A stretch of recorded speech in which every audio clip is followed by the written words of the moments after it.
The freight elevator screamed as it fell, 3,000 pounds of steel and cable tearing through the darkness. And Liam Carter knew, he absolutely knew, that someone had cut those lines on purpose. His daughter's college fund was gone, dumped into a condemned building that wasn't even his, and the woman he'd spent 2 weeks bleeding for was about to lose everything. But here's the thing about wrong tables and wrong turns. Sometimes they lead you exactly where you need to be, even if it means standing between a billionaire's dream and the bastard trying to burn it down. Stick with me until the end, hit that like button, and drop a comment with your city so I can see how far this story travels. Liam Carter's Thursday night started the way most of his nights started, late, tired, and alone. He sat in the back corner booth of Marcello's Bistro, a place he couldn't really afford, but had picked anyway because the woman from the app had suggested it. Sarah. Or was it Sierra? He'd stared at her profile for maybe 30 seconds before swiping right, which was about 29 seconds longer than he'd spent thinking about himself in the last year. The booth's red vinyl was cracked in places, and someone had carved initials into the table's edge. He ran his thumb over the grooves while he waited, checking his phone every 45 seconds, like some kind of desperate metronome. 20 minutes past 7, then 30. The waiter, a college kid with an eyebrow piercing and a practiced look of pity, stopped by for the third time. You want to order something while you wait, or just water's fine? You sure? Kitchen closes at 9. Liam nodded and the kid left, probably to tell the other servers about the sad single dad in booth 9 who got stood up. He wasn't wrong. Liam was a single dad, 32 years old, and he had been stood up. The trifecta. He should have known better. Hell, he did know better. But his sister Meg had been on his case for months, saying he needed to get back out there and start living again, as if loneliness was something you could just schedule away between picking up his daughter from school and fixing the burst pipe under the kitchen sink that his landlord kept ignoring. At 7:47, he gave up. He stood, left a 5 on the table for the water he'd barely touched, and headed for the door. That's when he saw her, a woman in the next booth over, mid-30s maybe, with dark hair pulled back in a way that looked both elegant and completely exhausted. She had blueprints spread across her table, the kind of large format plans architects used, and she was staring at them like they'd personally insulted her family. Liam slowed. He couldn't help it. Engineer's curse. Even from 6 feet away, even in the dim lighting of an overpriced bistro, he could see the problem. Load-bearing column, 3rd floor, eastern wall. The measurements were off. Not by much, maybe 4 inches, but 4 inches in structural engineering was the difference between standing and collapsing. He should have kept walking. Instead, he stopped. "That's going to kill someone," he said. The woman's head snapped up. She had sharp green eyes, the kind that looked like they could cut glass or read a balance sheet at 50 paces. "Excuse me?" Liam pointed at the blueprint. "Your column placement. 3rd floor, east side. It's off. If you build it like that, the weight distribution's going to—" "Who the hell are you?" "Nobody. I was just leaving." He started to turn away, but she was already standing, moving around the table with a speed that caught him off guard. "Wait." She looked him up and down, work boots, faded jeans, a jacket that had seen better years. "You're early." "I'm what?" "Marcus sent you, didn't he? I told him 7:30, but I guess he figured—" "Never mind." "Sit." She gestured to the booth. "I think you've got the wrong guy. Are you a contractor or not?" "No, I mean, I'm an engineer, but I don't—" "Close enough. Sit." Liam hesitated. This was insane. He didn't know this woman. He should have been halfway to his car by now, texting Meg to tell her that blind dates were officially off the table forever. But the woman was already pushing the blueprints toward him, and that column error was still sitting there like a ticking clock. He sat. "Vivian Hale," she said, not offering her hand. "You've probably heard of the Hale Ironworks. It's been on the news." He hadn't. He worked 60-hour weeks and spent his evenings helping a 9-year-old with fractions. The news was something that happened to other people. "Can't say I have." She blinked like she'd just been told the sky was green. "Seriously?" "Seriously." For a moment, Vivian looked almost relieved, like meeting someone who didn't know her story was a gift she hadn't expected. Then she tapped the blueprint. "It was my father's. He died 8 months ago and left it to me. The building's been condemned for 2 years. I've been fighting the city, fighting inspectors, fighting everyone to get it reopened. This is my last shot. Liam leaned over the plans, tracing the lines with his finger. The ironworks was a beast, 5 stories, old industrial bones, the kind of place that had probably been beautiful once before decades of neglect turned it into a liability. Who drew these up? An architect the bank recommended. Cost me 15 grand. You got robbed. Her jaw tightened. What's wrong with them? You want the list, or just the parts that'll collapse first? Vivian didn't flinch. Give me everything. So he did. Liam pulled a pen from his jacket and started marking the blueprint, pointing out load miscalculations, unsupported spans, a drainage system that would flood the basement within a year. He talked fast, the way he always did when he got into the guts of a problem, and Vivian listened without interrupting, her eyes moving between his face and the plans like she was calculating something he couldn't see. When he finished, she sat back. How bad is it? Bad enough that if you'd started construction, you'd be looking at a lawsuit within 6 months. Maybe a body bag if someone was on the 3rd floor when it went. Jesus. Yeah. She stared at the blueprints for a long moment, then looked up at him. What's your name? Liam. Liam Carter. And you just happened to be walking by? Something like that? Bullshit. He almost smiled. I was supposed to meet someone. She didn't show. Her loss. Vivian stood, gathering the blueprints with sharp, efficient movements. I need these fixed. All of it. Can you do that? I don't. I'll pay you. Double whatever Marcus was charging. I don't even know who Marcus is. Neither do I anymore. She looked at him, and for the first time Liam saw past the sharp edges to the exhaustion underneath. This woman was running on fumes and sheer will, and the thing she was trying to save was about to crumble in her hands. Please, I've been working on this for 8 months. I've burned through half my savings. If I don't get this building open, I lose everything. Liam should have said no. He had a job, a daughter, a life that was already stretched too thin, but he looked at the blueprints, at the column that would have killed someone, and he thought about the kid with the eyebrow piercing and the $5 he'd left on the table, and the woman who hadn't even bothered to text him that she wasn't coming. Sometimes you ended up at the wrong table for exactly the right reason. I'll take a look, he said. No promises. Vivian's shoulders dropped half an inch, the first sign of relief he'd seen from her. Thank you. Don't thank me yet. So, 3 days later, Liam stood in front of the Hale Ironworks for the first time, and his first thought was, this thing should have been torn down years ago. The building squatted on the edge of the river like a rusted giant, 5 stories of red brick and broken windows, with ivy crawling up the eastern wall and a chain-link fence around the perimeter that looked like it had been installed sometime during the Reagan administration. The foundation was cracked in 3 places he could see from the street, and the main entrance had a condemned notice stamped across it in faded red letters.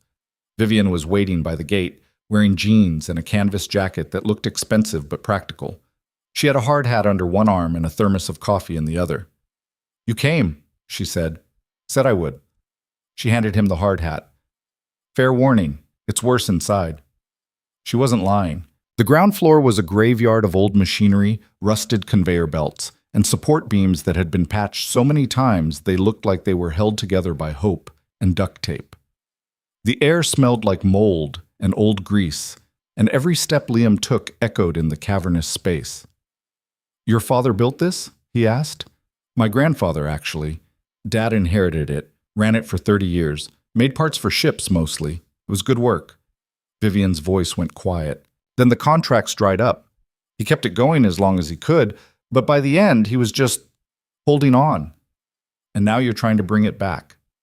Not as an ironworks. I can't compete with overseas manufacturing, but the bones are good. I want to turn it into mixed use, ground floor retail, upper floors for office space or lofts. The city needs it. This whole district's been dead for a decade.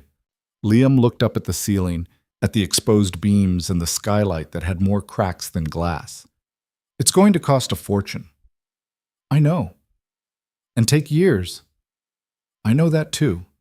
He turned to face her. So why do it? Vivian met his eyes, and for a moment the exhaustion was gone, replaced by something fiercer. Because he asked me to. The night before he died, he made me promise I'd save it. And I don't break promises. Liam understood that. He'd made a promise once, too, to his daughter after her mother left. He'd promised they'd be okay no matter what. Some promises you kept even when they were killing you. All right, he said, let's see what we're working with. They spent the next 4 hours going through the building floor by floor. Liam took notes, measurements, photos. He found structural damage on every level: water rot, corroded steel, places where the floor had started to sag under its own weight. The third floor column he'd flagged in the blueprints was even worse in person, sitting on a foundation that had shifted at least 6 inches over the years. By the time they finished, Liam's notebook was full, and Vivian looked like she wanted to throw up. "Give it to me straight," she said. "You need a full structural overhaul. New support columns, reinforced beams, foundation work. The electrical's shot, the plumbing's a disaster, and I'm pretty sure there's asbestos in the insulation." "How much?" "500,000, maybe more." Vivian closed her eyes. "I don't have that." "How much do you have?" "After the architect and the permits, maybe 200,000. And that's if I don't eat for the next 6 months. Liam did the math in his head. It wasn't good. "You could take out a loan." "I tried. Banks won't touch it. Too much risk." "Then you need to find investors." "I've been trying that too." She laughed, sharp and bitter. "Turns out nobody wants to invest in a 30-year-old woman with no construction experience trying to rebuild a condemned building her dead father left her. Shocking, right?" Liam didn't have an answer for that. He looked around the ground floor at the rusted beams and broken concrete, and he thought about walking away. This wasn't his problem. He'd done what he said he'd do. He'd taken a look. He could hand her the report, wish her luck, and go back to his normal life. But then Vivian spoke again, quieter this time. "I'm not an idiot," she said. "I know the odds. I know what people think when they see me. Rich girl playing at construction, trying to fix something she doesn't understand. And maybe they're right. But I made a promise, and I'm going to keep it, even if it bankrupts me, even if I have to do it alone." Liam turned to look at her. She wasn't crying. She wasn't begging. She was just standing there in the middle of a building that was falling apart, and she looked more solid than the steel around her. "You're not alone," he said. "What?" "I'll help you." Vivian stared at him. "You barely know me." "I know enough." He gestured at the building. "I know you've been fighting for this for 8 months. I know you didn't walk away when every sane person would have. And I know that if you try to do this alone, you're going to get yourself killed. I can't pay you what you're worth." "I don't want your money." Liam surprised himself by saying it, but as soon as the words were out, he knew they were true. "Cover materials. Feed me real meals while we work. That's it." "That's insane." "Probably." He held out his hand. "Deal?" Vivian looked at his hand like it was a trap or maybe a lifeline. Then she took it. "Deal." Tight. The first week nearly broke both of them. Liam worked his regular job during the day, structural engineering for a firm downtown, and then drove straight to the ironworks every night, arriving around 6 and staying until midnight or later. Vivian was always there when he arrived, usually covered in dust, hauling debris or trying to make sense of the electrical panels with a manual she'd bought off Amazon. They didn't talk much at first. Liam wasn't good at small talk, and Vivian seemed to prefer silence anyway. But slowly, in the spaces between hammering and hauling, they started to learn each other. He learned that Vivian had gone to business school, worked in finance for 6 years, and hated every second of it. She'd been planning to quit and travel when her father got sick. The ironworks was supposed to be a 6-month project, something to settle his affairs and move on. That was 2 years ago. She learned that Liam had a daughter named Emma, 9 years old, smart as hell, and stubborn as her father. Her mother had left when Emma was 3, and Liam had been doing the single dad thing ever since. He didn't talk about it much, but Vivian noticed the way his jaw tightened whenever work ran late, like he was calculating how many bedtime stories he'd missed. On the 5th night, Vivian brought Chinese food. Good Chinese food, not the cheap stuff, and they sat on the ground floor eating out of boxes while rain hammered the broken skylight above them. "Can I ask you something?" Vivian said. "Shoot. Why are you really doing this?" Liam set down his box. "What do you mean?" "You've got a kid, a job, a life. This place is a money pit and a time sink. and you're getting nothing out of it. So why? He thought about lying, giving her some easy answer about liking a challenge or having free time. But Vivian had been honest with him from the start, and she deserved the same. Because I spent 3 years watching my ex-wife try to fix our marriage, he said. And I didn't help. I just let her do it alone. Told myself I was too busy, too tired, too whatever. And then one day she stopped trying, packed her bags, and left. I don't know if I could have saved it. Probably not. But I should have tried. Vivian was quiet for a long moment. This isn't your marriage. I know, but maybe I'm trying to prove I'm not that guy anymore. He looked at her. Or maybe I just hate seeing people fight alone when I can do something about it. She didn't say anything, but when she handed him another box of lo mein, her hand brushed his, and neither of them pulled away as fast as they could have. On day 9, everything changed.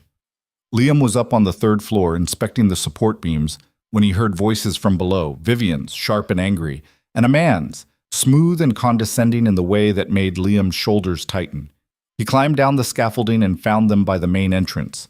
Vivian stood with her arms crossed, facing a man in a tailored suit who looked like he'd stepped out of a luxury car commercial. He was older, maybe 50, with silver hair and a smile that didn't reach his eyes. I'm not interested, Richard, Vivian was saying. You haven't even heard my offer. I don't need to. The answer's no. The man, Richard, spotted Liam and raised an eyebrow. And who's this? The new contractor? None of your business, Vivian said. Richard's smile widened. Touchy. Look, Vivian, I'm trying to help you. You're in over your head. This building's a disaster. You're hemorrhaging money, and from what I hear, the city's about 2 weeks from condemning it permanently. Sell it to me now, and I'll give you a fair price. You can walk away clean. Define fair. 300,000. Vivian laughed, but there was no humor in it. The land alone is worth twice that. Not with a condemned building sitting on it. Then I'll tear it down myself and sell the lot. With what money? Richard's voice went colder. Come on, Vivian. You're playing developer with Daddy's legacy, and it's sad. Take the offer. Move on. That's when Liam stepped forward. She said no. Richard looked at him like he was something stuck to his shoe. I'm sorry, who are you? The guy telling you to leave. Liam, Vivian said quietly, it's fine. It's not fine. He kept his eyes on Richard. You heard her answer. Time to go. For a moment, Richard just stared at him, measuring. Then he smiled again, that same empty smile, and pulled a business card from his pocket. He set it on a nearby crate. Offer stands for 2 weeks, he said to Vivian. After that, I'll let the city do my work for me. He left, his footsteps echoing across the empty ground floor. When the door closed behind him, Vivian picked up the card and tore it in half. Who the hell was that? Liam asked. Richard Moss, developer. He's been circling this place for months, waiting for me to fail. What does he want it for? Luxury condos, probably. Tear down the ironworks, build some glass towers, sell units for $1 million each. She dropped the torn card. Over my dead body. Liam believed her. That night they worked until 3 a.m, and when Liam finally drove home, he couldn't stop thinking about the look on Richard Moss's face. The certainty that Vivian would fail, that the building would fall, that he'd get what he wanted eventually. Liam had spent his whole career making sure buildings didn't fall. He wasn't about to start now. By the end of the 2nd week, they'd made real progress. The ground floor was cleared, the worst of the structural damage cataloged, and Liam had drawn up new plans that would keep the building standing without bankrupting Vivian entirely. It was tight, razor-thin margins, salvaged materials, and a lot of sweat equity. But it was possible. They were reviewing the plans on a Friday night when Vivian's phone rang. She glanced at the screen and frowned. I need to take this. She stepped outside and Liam went back to measuring beam lengths. He could hear her through the broken window, her voice rising and falling, stress creeping in at the edges. When she came back inside, her face was pale. What's wrong? He asked. That was the city inspector. He's coming Monday morning. That's good, right? We need him to sign off eventually.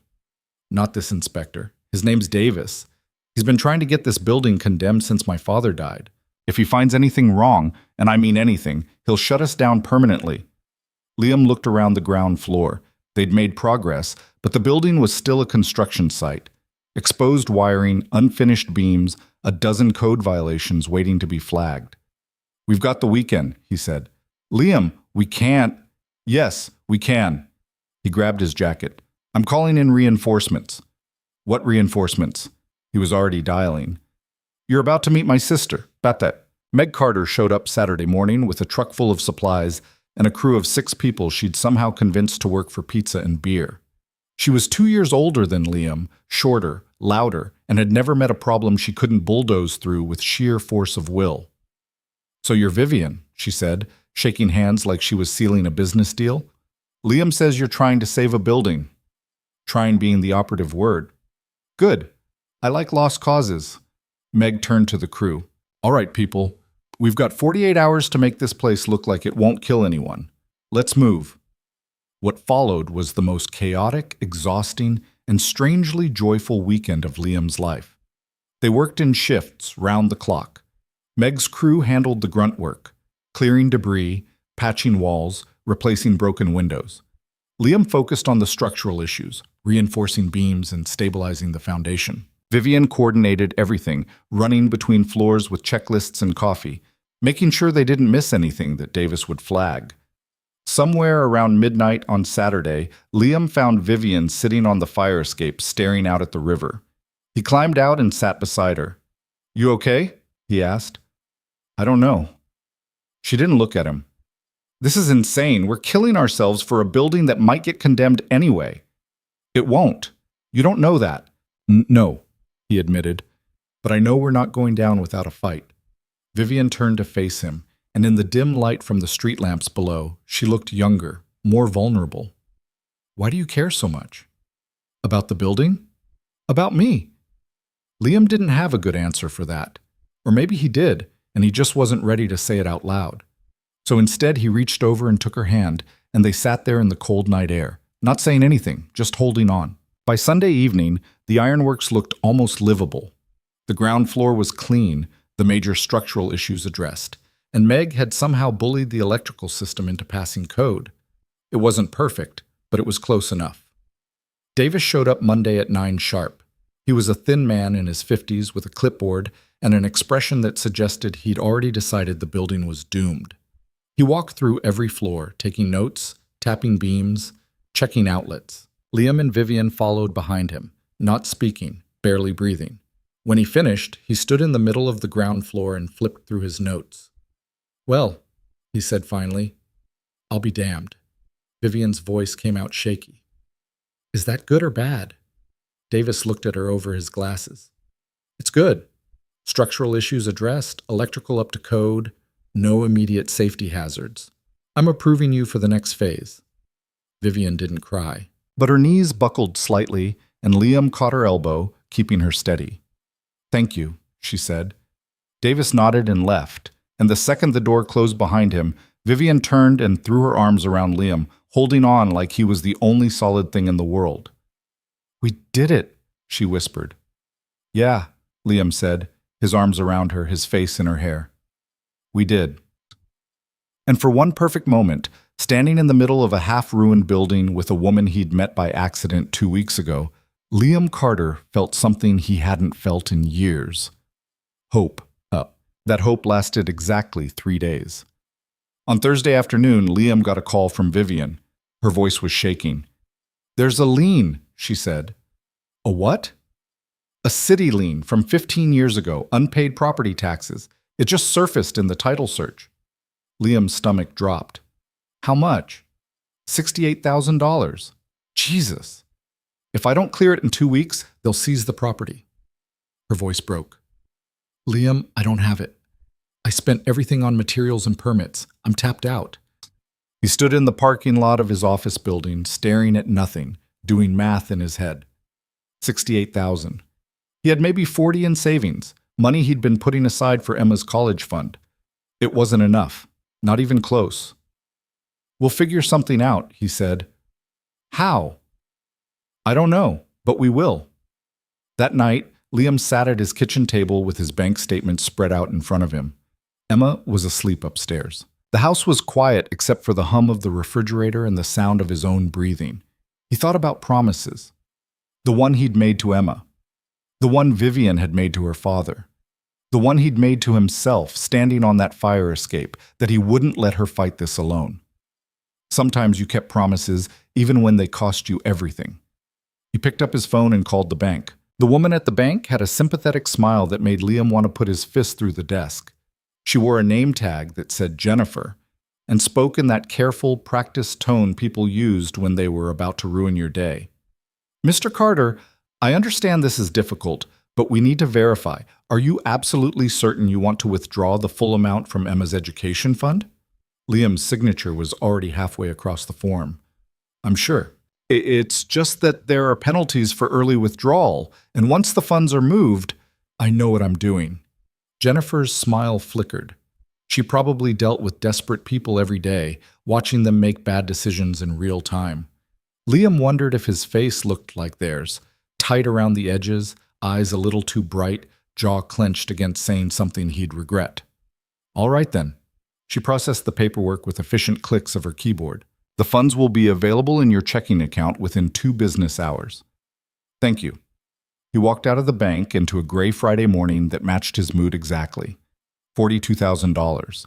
Every cent he'd saved in 9 years of overtime shifts and skipped lunches and telling Emma they'd go to Disney next year, always next year, gone.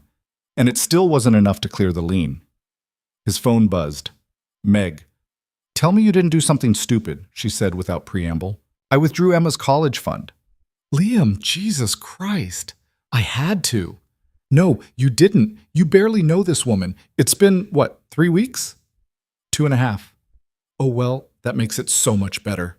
Meg's voice went sharp the way it always did when she was scared for him.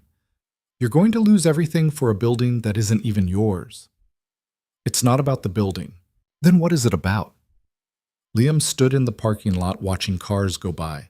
Normal people living normal lives where they didn't gut their daughter's future for someone else's dead father's dream. I don't know, I just know I can't walk away. Meg was quiet for a long moment. When she spoke again, her voice was softer. You're in love with her. I'm not. Yeah, you are. And that's fine, Liam, it really is. But Emma's going to need that money someday, and when she does, I was in love isn't going to pay for her dorm room. She hung up before he could answer.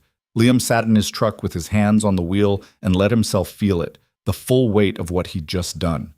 Meg was right. He barely knew Vivian. 3 weeks ago, he'd been sitting in a bistro waiting for a woman who never showed.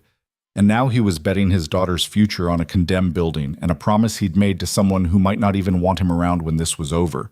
But he thought about Vivian standing in the wreckage of the ironworks, saying she wasn't an idiot, saying she'd made a promise, and she was going to keep it even if it bankrupted her. He thought about her hand in his on the fire escape, the way she'd held on to him after Davis approved the inspection, like he was the only thing keeping her standing. He started the engine and drove to the ironworks. Vivian was on the 2nd floor when he arrived, sitting cross-legged on the concrete with papers spread around her like she was trying to solve a puzzle that didn't have an answer. She looked up when she heard his footsteps. I can't figure it out, she said. Her voice was flat, emptied out. I've run the numbers 20 different ways. Even if I sell everything I own, I'm still 30,000 short. Liam sat down across from her. I have 42,000. Vivian blinked. What? Emma's college fund. I can transfer it today. No. She said it fast, sharp. Absolutely not. Vivian, I'm serious, Liam. I'm not taking your daughter's education money. It's not enough anyway. We're still short. Then I'll figure something else out. She started gathering the papers, her hands shaking slightly. I'll take out a loan against my car, or I'll sell my apartment, or I don't know, I'll do something. But I'm not letting you destroy your daughter's future for this. What if I want to? That stopped her. She looked at him like he'd just spoken a foreign language. Why would you want to do that? Because you're right. You made a promise, and I'm not going to let you break it because some bureaucrat found a 15-year-old tax bill. This isn't your fight. Yes, it is. He leaned forward, caught her eyes, and held them. You made it my fight the second you let me help. You don't get to shut me out now just because it's expensive. Vivian's jaw worked. For a second, he thought she might actually hit him. Then her eyes went bright and wet, and she looked away fast, blinking hard. "I can't ask you to do this," she said quietly. "You're not asking. I'm offering." "What about Emma?" "Emma's 9. She's got time. And if I teach her anything, it's that some things are worth fighting for even when the math doesn't add up." Vivian pressed her palms against her eyes.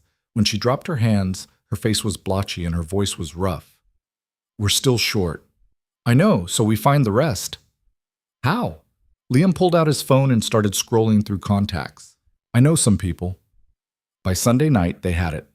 Liam called in every favor he'd ever earned: a loan from his old college roommate who'd made it big in tech, a contribution from Meg that came with a lecture about enablement and terrible decisions, even $1,000 from his ex-wife that arrived with a terse text saying, "For Emma's sake, don't screw this up." By the time they tallied everything, they had $71,000, enough to clear the lien with $3,000 to spare. Vivian paid the city on Monday morning. Liam went with her, partly to make sure it actually happened and partly because he couldn't stand the thought of her doing it alone. They sat in a municipal office that smelled like burnt coffee and old carpet while a clerk processed the payment with all the urgency of a glacier. "Lien's cleared," the clerk said finally, stamping a form that probably hadn't been updated since 1987. "Property's yours free and clear." Vivian took the stamped document with both hands like it was made of glass. They walked out of the building into weak November sunlight, and she just stood there on the sidewalk staring at the paper. "We did it," Liam said. "We shouldn't have had to." Her voice was tight. "That lien sat in some filing cabinet for 15 years, and they just happened to find it now? Right when I'm trying to save the building? You think someone dug it up on purpose?" "I think Richard Moss has friends at City Hall, and I think he really wants this property." She folded the paper and shoved it in her jacket pocket. "But it doesn't matter. We won. He lost." Liam wanted to believe that, but the look on Vivian's face told him she didn't quite believe it either. They went back to the ironworks and threw themselves into the work. The inspection was scheduled for December 15th, which gave them 5 weeks to finish the structural repairs, update the electrical system, fix the plumbing, and make the building safe enough that the city couldn't find an excuse to shut them down. It was a brutal timeline, and they both knew it. Liam started spending more time at the ironworks than at home. He'd pick Emma up from school, help her with homework, make sure she ate something that wasn't cereal, then drive to the building and work until midnight or later. Emma asked questions at first. Where was he going? Why was he always tired? Who was Vivian? But after a while, she stopped asking. She just started leaving notes on the fridge. "Good night, Dad. Don't forget breakfast. Math test tomorrow. I'll do fine. Love you." Each note was a small knife in his chest. Meg kept Emma on weekends when the work ran especially late. She didn't say much about it, but Liam could feel her disapproval radiating through every clipped phone call and too polite text message.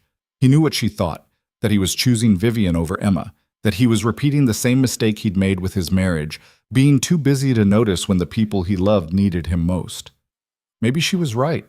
Liam didn't know anymore. All he knew was that when he was at the ironworks, working alongside Vivian in the cold, half-finished spaces, he felt useful in a way he hadn't felt in years, like he was building something that mattered instead of just surviving. Vivian was changing too. The sharp edges that had defined her when they first met were still there, but they'd been worn down by exhaustion and something else, something that looked almost like hope. She smiled more, laughed at his terrible jokes, started bringing decent coffee instead of gas station sludge. And she looked at him differently. Liam noticed it in the small moments, when he'd solve a problem she'd been wrestling with, or when he'd show up with food after she'd forgotten to eat, or when he'd just exist in her space without needing anything from her. The way her eyes would soften, just for a second, before she caught herself and looked away. He was pretty sure he looked at her the same way. They didn't talk about it. There was too much work to do, too many deadlines pressing down, too much at stake to complicate things with feelings. But it sat between them anyway, this thing neither of them wanted to name, growing bigger and more impossible to ignore. 3 weeks before the inspection, Vivian hired a crew. Not a big one, just 4 guys she'd found through a contractor friend, experienced enough to handle the finish work but cheap enough that she could afford them. Their names were Danny, Marcus, Ray, and Joe, and they treated the ironworks like it was any other job, which Liam found oddly comforting. No drama, no questions, just work. Danny was the youngest, maybe 25, with a sleeve of tattoos and a tool belt that looked like it had survived a war. He took one look at the third floor and whistled. Man, you're really trying to save this place? That's the idea, Vivian said. Why? No offense, but there's got to be easier buildings to fix. Vivian glanced at Liam, then back at Danny. It belonged to my father. Ah. Danny nodded like that explained everything. Maybe it did. All right then, let's get to work. They fell into a rhythm. The crew handled the grunt work, drywall, painting, finishing the electrical runs that Liam had roughed in. Liam and Vivian focused on the structural issues, working floor by floor to reinforce beams and stabilize the foundation. It was hard, dirty, exhausting work, and Liam loved every minute of it. On a Tuesday night 2 weeks out from the inspection, they were working on the fourth floor when Vivian's phone rang. She glanced at the screen, and her whole body went tense. It's my mother, she said. You want me to— No, stay, she answered. Hi, Mom. Liam couldn't hear the other side of the conversation, but he could see Vivian's face tightening with each passing second. I'm not being reckless. Yes, I know what Dad would have wanted, because I made him a promise, that's why. No, I'm not going to— Mom, I have to go. She hung up and stood there for a moment, phone still pressed to her ear, like she'd forgotten it was over. You okay? Liam asked. She thinks I'm insane, throwing away my savings on a building that'll probably get condemned anyway. She wants me to sell it to Richard Moss and move on with my life. What do you want? Vivian looked at him, and for the first time since he'd met her, she looked lost. I want my father back. I want to ask him if this is what he really wanted, or if he just said it because he was dying and scared and didn't want to believe his whole life's work would end up as a parking lot. She laughed, bitter and sharp. But I can't ask him, so I'm stuck with a promise I'm not even sure I should be keeping. Liam set down his drill and walked over to her. You want to know what I think? Not really, but you're going to tell me anyway. I think your dad knew exactly what he was asking, and I think he asked you because he knew you were the only one stubborn enough to actually do it. That's not exactly a compliment. It is the way I mean it. He reached out and took her hand, rough with calluses and dust. You're not insane, Vivian. You're just fighting for something that matters. And that's not a flaw. That's everything. She looked at their joined hands, then up at his face. Her eyes were wet, but her voice was steady. Why are you really here, Liam? I told you, no. The real reason. Not the story about helping me because you didn't help your wife. The actual truth. Liam knew what she was asking. He also knew that if he answered honestly, everything would change. The careful distance they'd been maintaining, the unspoken agreement that they were just two people working toward the same goal, nothing more. But standing there with her hand in his and her father's building holding its breath around them, he couldn't lie. Because when I'm here with you, I feel like I'm exactly where I'm supposed to be. And I haven't felt that way in a really long time. Vivian didn't move, didn't speak, just looked at him with those green eyes that could cut glass or break hearts, and Liam knew that whatever happened next would matter more than anything else in his life since Emma was born. Then she kissed him. It wasn't tentative or careful. It was fierce and desperate and tasted like dust and coffee and something that felt dangerously close to hope. Liam pulled her closer, his hand in her hair, her arms around his neck, and for one perfect moment, the ironworks and the inspection and every impossible thing they were trying to do fell away, leaving just this: two people who'd found each other by accident and refused to let go. When they finally broke apart, Vivian's forehead was pressed against his, her breath coming fast. This is a terrible idea, she said. Probably. We're already in over our heads. We don't need to make it more complicated. Agreed. So we should just— He kissed her again and she kissed him back, and they both stopped pretending they were going to be smart about this. The next morning, Liam woke up in Vivian's apartment for the first time. It was small and clean and completely impersonal, like she'd never quite unpacked after moving in 2 years ago. She was already awake, sitting at her kitchen table with coffee and blueprints, wearing one of his shirts and her reading glasses. Morning, she said without looking up. Liam poured himself coffee and sat across from her. You always work before breakfast? I don't really do breakfast. That explains a lot. She smiled, quick and small. Then she pushed the blueprints toward him. We have a problem. What kind of problem? The fourth floor joists. I was looking at the load calculations last night, and I think we missed something. Liam studied the plans, and his stomach sank. She was right. The joists they'd spec'd would hold under normal circumstances, but if the building ever had to support significant weight on the fourth floor, equipment, furniture, people, the margin of error was too thin. They'd pass inspection, but it wouldn't be safe. Not really. We need to sister the existing joists, he said. Add reinforcement. That's another week of work. Maybe more. And about $15,000 we don't have. Vivian leaned back in her chair, staring at the ceiling. Of course it is. We could skip it. No one would know. She looked at him. You wouldn't skip it? No, he admitted. I wouldn't. Then we're not skipping it. She closed the blueprints. I'll figure out the money. You figure out how to do it in less than a week. They went to the ironworks together that morning, and Liam noticed the way the crew looked at them. Danny's knowing smirk, Marcus's raised eyebrow, the way Ray elbowed Joe when Vivian touched Liam's shoulder while they were reviewing the joist problem.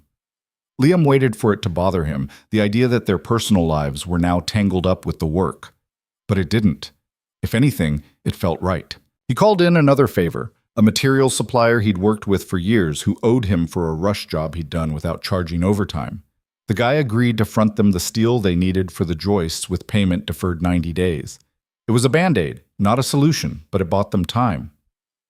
Danny and Marcus started on the fourth floor that afternoon, while Liam and Vivian focused on finishing the third. They worked in comfortable silence, the kind that came from knowing each other's rhythms, anticipating needs before they were spoken. Around 4, Vivian's phone buzzed. She glanced at it and went pale. What? Liam asked. Richard Moss wants to meet, says he has something I need to see. Don't go. I have to. What if it's about the inspection? What if he found something? Then let him bring it to you. Don't go to him. But Vivian was already grabbing her jacket. I'll be back in an hour. She wasn't. Liam tried calling at the 2-hour mark. It went to voicemail. He tried texting. No response. By the time 3 hours had passed, he was ready to start calling hospitals. Then she walked through the door. She looked wrecked, hair disheveled, eyes red, jacket missing. Liam dropped his tools and crossed the floor in 3 strides. What happened? He made an offer. Her voice was flat. $800,000, cash. Settlement within 30 days.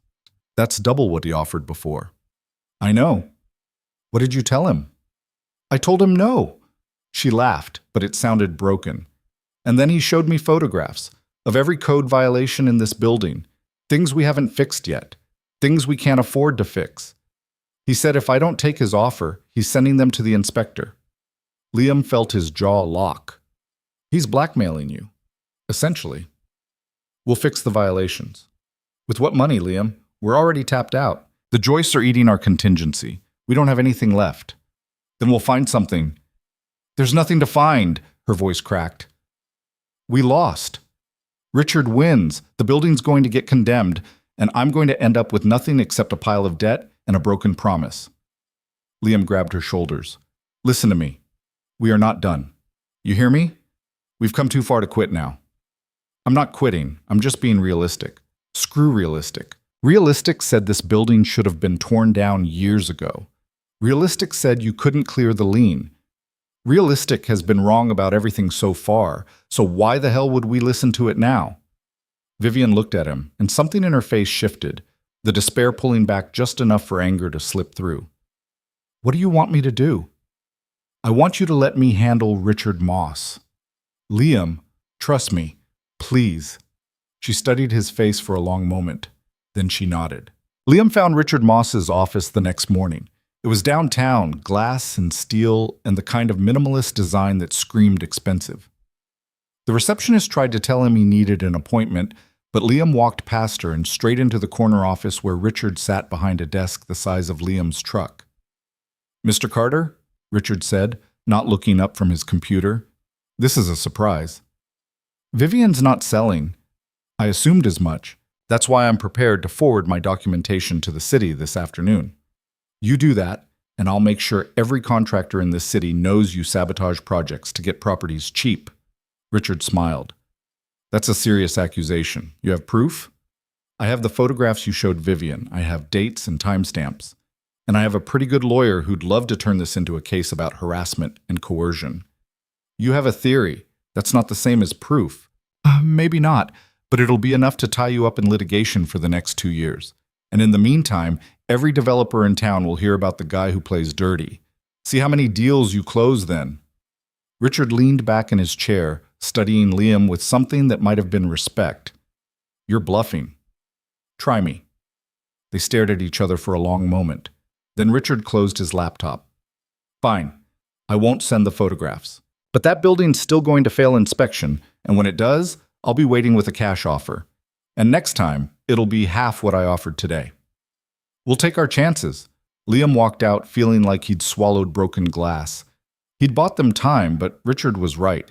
The violations were real, and they didn't have the money to fix them all. The inspection was 8 days away, and they were running out of options. When he got back to the ironworks, Vivian was waiting. Well, she asked. He's not sending the photographs. What did you do? Convinced him it wasn't worth the trouble. Vivian looked at him like she was trying to read something written in a language she didn't speak. Then she stepped forward and wrapped her arms around him, holding on tight.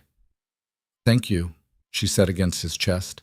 Liam held her and tried not to think about the 8 days ticking down, or the violations they couldn't afford to fix, or the fact that he'd just made an enemy of the most powerful developer in the city. They'd figure it out.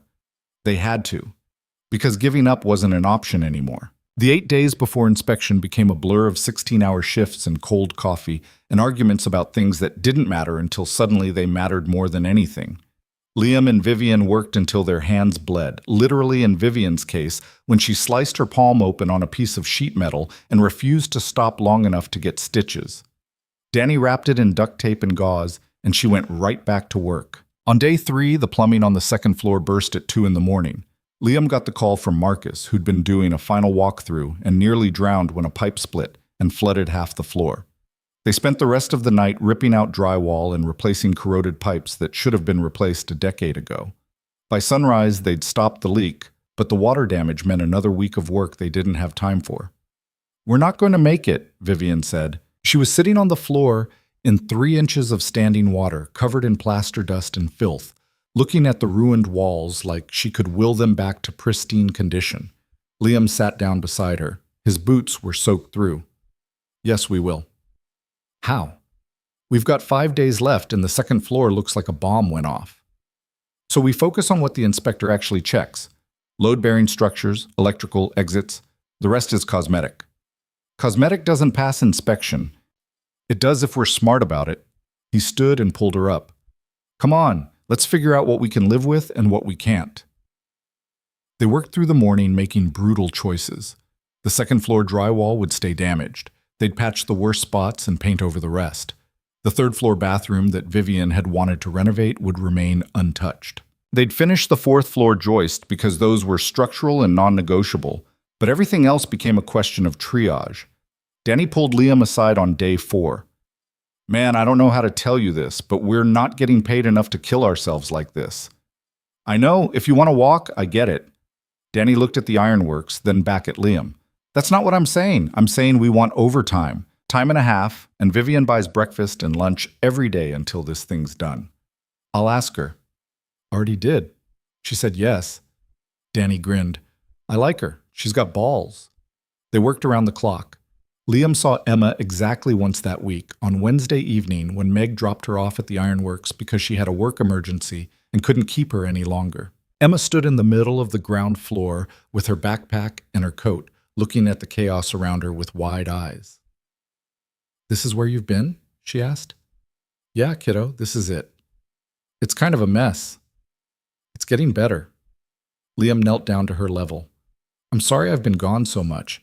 I know it's been hard. Emma shrugged, but her eyes were too bright.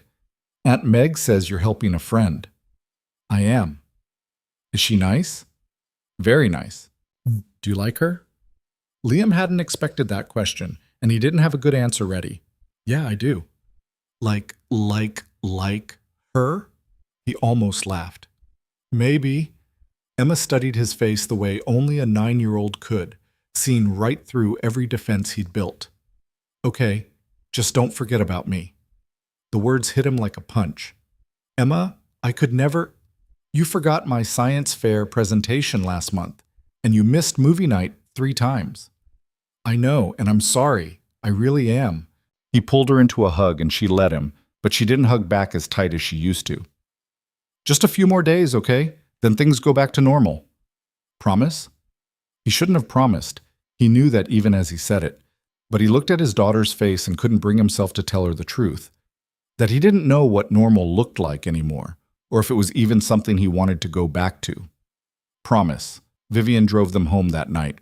Emma fell asleep in the back seat, and Liam watched the city lights slide past while Vivian navigated the streets with the practiced ease of someone who'd lived here her whole life. She's great, Vivian said quietly. Yeah. She looks like you. Poor kid. Vivian smiled, but it faded fast. I'm sorry she's been caught up in this. I never meant for... Don't, this isn't your fault. Feels like it is. They pulled up outside Liam's house, a small rental in a neighborhood that was trying hard to be middle class and mostly succeeding. Vivian looked at it like she was memorizing something. You ever think about what happens after the inspection? She asked. Not really, been too focused on getting there. But after, when the building's actually open and running, what happens to us? Liam turned to look at her. What do you want to happen? I don't know. I've spent so long fighting to save this place that I haven't thought about what comes next. Whether you'd want to stick around or if this was just... She stopped. Never mind. Forget I said anything. Vivian, it's late. You should get Emma inside. He wanted to tell her that of course he'd stick around, that the last month had mattered more to him than anything in years, that when he thought about the future now, it always had her in it. But Emma was asleep in the back seat, and the inspection was 3 days away, and everything felt too fragile to push. So he just squeezed Vivian's hand and got out of the car. The inspection was scheduled for 9 in the morning on December 15th. Liam didn't sleep the night before. He lay in bed staring at the ceiling, running through everything they'd done and everything they might have missed, playing out scenarios where Davis found something catastrophic and condemned the building on the spot. At 5, he gave up and drove to the ironworks. Vivian was already there. She was walking through each floor with a clipboard, checking and rechecking things they'd already checked a dozen times.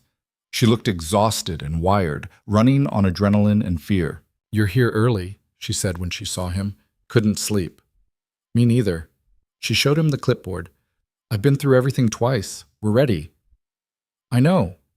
But what if we're not? Then we're not. But we've done everything we can. Vivian set down the clipboard and leaned against a support column. I keep thinking about my father, about what he'd say if he could see this place now. He'd be proud. You didn't know him. He was a perfectionist. Nothing was ever good enough. She looked around the ground floor. This would have driven him crazy. The compromises, the shortcuts, all the things we didn't have time or money to fix. He also asked you to save it, not make it perfect. Just save it. Maybe. She pushed off the column. Or maybe I've been killing myself for something he never actually cared about, and I'm just too stubborn to admit it. Before Liam could answer, Danny arrived with coffee and breakfast sandwiches. Then Marcus and Ray and Joe, all of them showing up hours before they needed to, because they knew what today meant. They gathered on the ground floor like soldiers before a battle, eating in silence while the sky outside went from black to gray. Davis arrived at exactly 9. He had the same clipboard, the same expression, the same air of a man who'd already decided how this would end. Vivian met him at the door, professional and composed, giving no hint of the panic Liam knew was tearing through her. Mr. Davis, thank you for coming. Miss Hale. He looked past her at the building. Shall we begin? The next 3 hours were excruciating. Davis went through every floor, every room, testing outlets and checking beams and making notes that Liam couldn't read from where he stood. Vivian followed him like a shadow, answering questions with careful precision. Liam stayed back with the crew, watching and waiting and trying to breathe normally. On the 4th floor, Davis stopped at the joists they'd reinforced. He studied them for a long time, running his hand along the sister beams, checking the fasteners. Then he made a note. Is there a problem? Vivian asked. Her voice was steady, but Liam saw her hands clench. No, just noting that this work is recent. We reinforced them last week. The original joists were undersized for the load requirements. Who did the work? I did, Liam said, stepping forward. Liam Carter. I'm the structural engineer on the project. Davis looked at him. You have credentials? Liam pulled out his license and professional certifications. Davis examined them, made another note, then moved on. When they finally finished the walkthrough and returned to the ground floor, Liam felt like he'd aged a decade. Davis stood in the middle of the space, flipping through his notes. The silence stretched. Vivian was barely breathing. Danny had his arms crossed so tight, it looked painful. Well, Davis said finally, I have to admit, Ms. Hale, when I was here 2 months ago, I didn't think you'd pull this off. Vivian's voice came out small. And now? Now I'm signing off on the structural and safety inspection. You've met code requirements. For a second, nobody moved. Then Vivian's knees actually buckled, and Liam caught her before she could fall. She was laughing and crying at the same time, holding on to him like gravity had just reversed. We did it, she said. We actually did it. Davis cleared his throat. I still need to see updated permits for the commercial occupancy, and you'll need a final fire marshal inspection before you can open to the public. But structurally, you're clear. Thank you so much. He nodded and left, and the second the door closed behind him, the ground floor erupted. Danny was whooping. Marcus and Ray were shaking hands. Joe was on the phone telling someone they'd actually pulled it off. Vivian was still in Liam's arms, her face buried in his shoulder, shaking with relief. You did it, Liam said quietly. Your dad would be so proud. She pulled back to look at him, her eyes red and fierce. We did it. I couldn't have... Her voice cracked. Thank you. He kissed her, right there in front of everyone, and nobody even pretended not to stare. When they broke apart, Danny was grinning like an idiot. About damn time, he said. They celebrated that night. Vivian insisted on taking the crew out to dinner at a restaurant she definitely couldn't afford, but nobody argued. They took over a back room and ate like they'd been starving, which they had been, just not for food. Ray told stories about other jobs he'd worked that had gone sideways. Marcus complained about his ex-wife. Joe mostly just ate and smiled. Liam sat next to Vivian, their shoulders touching, and felt something close to contentment. They'd done it. Against every odd, against Richard Moss and the city, and basic structural engineering, they'd saved the building. It wasn't over. There were still permits to file and inspections to pass, and about 1,000 details to handle before the ironworks could actually open. But the impossible part was done. He should have known better than to trust that feeling. 2 days later, Liam was at his regular job, reviewing plans for a hospital expansion downtown, when his phone rang. Vivian. She never called during work hours. What's wrong, man? He answered. There's a lien. Her voice was shaking. Another one. $53,000. Liam closed his eyes. How is that possible? We cleared the lien. This one's different. It's from a contractor my father hired in 2009. Apparently, he never paid the final invoice, and it's been sitting in collections for years. The collections agency just filed it against the property. That doesn't make sense. Liens have statutes of limitations. Not in this state if they're properly refiled every few years. And this one was. I checked. She was breathing too fast. Liam, I don't have $53,000. I don't have $5,000. I'm completely tapped out. Okay, let me think. There's nothing to think about. If I don't pay this in 30 days, they can force a sale, and guess who's first in line to buy? Richard Moss. Of course it's Richard. This has his fingerprints all over it. He probably bought the debt from the collections agency just to use it against me. Liam's mind was racing. His savings were gone. His credit was already stretched covering materials. He could maybe scrape together $10,000 if he sold his truck, but that still left them $40,000 short, and he needed his truck to get to work. I'll figure something out, he said. How? I don't know yet, but I will. That night he sat at his kitchen table with Emma doing homework and tried to think of options that didn't exist. He could take out a personal loan, but his debt-to-income ratio was already terrible after clearing the first lien. He could ask Meg, but she'd already given him everything she could spare. He could, Dad, you're not paying attention. Liam looked up. Emma was watching him with her mother's eyes, too perceptive for 9 years old. Sorry, kiddo. What were you saying? I asked if you could check my math, but you're just staring at nothing. Is it about Vivian? It's complicated. Is she in trouble? Liam hesitated. He'd always tried to be honest with Emma, to treat her like she could handle the truth. But this felt different, admitting that he was about to make another terrible financial decision for someone who wasn't family. Yeah, he said finally. She needs help. Are you going to help her? I want to. Then you should. Emma said it simply, like the answer was obvious. That's what you always tell me. If someone needs help and you can give it, you do. It's not that simple. Why not? Because I've already given everything, Liam thought. Because I've spent your college fund and maxed out my credit and worked myself half to death, and it still isn't enough. Because at some point I have to choose between helping Vivian and taking care of you, and I don't know how to make that choice. But he didn't say any of that. He just ruffled Emma's hair and went back to checking her math. And later that night, after she was asleep, he made the call he knew he was going to make from the moment Vivian told him about the lien. He called his ex-wife. Jennifer answered on the third ring. Liam, this is a surprise. I need to ask you something, and I need you to hear me out before you say no. This is about money. Yeah, she sighed. How much? However much you can spare. I know you already gave me $1,000 for the first lien, and I'm not asking you to bail me out again, but Liam, how much do you actually need?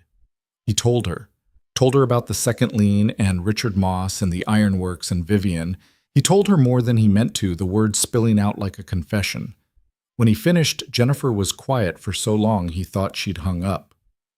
You're in love with her, she said finally. Maybe. I don't know. You are. I can hear it.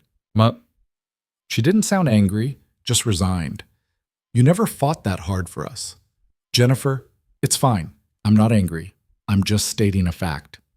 She took a breath. I can give you $15,000. That's it. I have Emma to think about too. I know, and thank you. Really. Don't thank me yet. Because I'm going to say something and you're going to listen. Okay? You're a good man, Liam. You're kind and decent, and you try to do the right thing even when it costs you. But you have a daughter who needs you to be smart, not just good. And right now, you're making the same mistake you made with me, putting everything into something that might not work out, and leaving nothing for the people who are counting on you. The words landed like punches. That's not fair. Isn't it?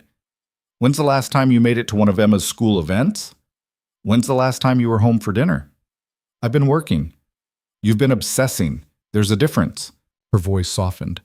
I'm not saying don't help Vivian. I'm saying don't forget that Emma needs a father more than Vivian needs a savior. She hung up before he could respond. Liam sat in the dark kitchen for a long time after that, Jennifer's words echoing in his head. Was she right? Was he making the same mistake again, choosing someone else's crisis over his own family? Emma had been so understanding, so patient, but that didn't mean it wasn't hurting her. And what happened when the ironworks was finished? Would he even remember how to be a full-time father, or had he permanently damaged something he couldn't fix? He didn't have answers.